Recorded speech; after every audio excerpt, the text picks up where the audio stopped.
So whether or not to formulate your business as a limited liability company or a corporation really depends on your specific goals, what kind of business you're running, and how much management and control you want over the business.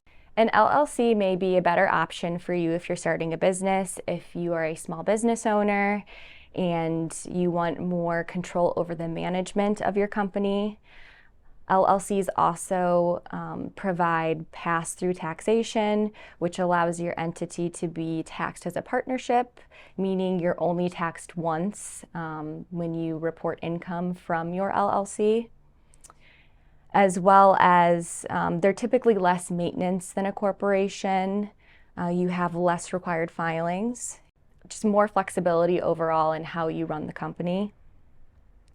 A corporation may be a better fit for you if you are interested in seeking investors in your company who typically like the management structure of a corporation. It may also be a better fit for you if you are looking to take the company public, so it becomes a publicly traded and owned entity.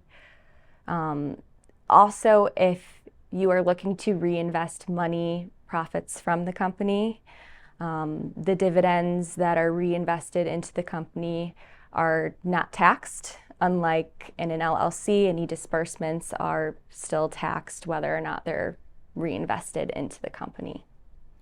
You can get more information about LLCs and corporations from your Secretary of State's website, or you can follow us, Lawrence Kamen, for more.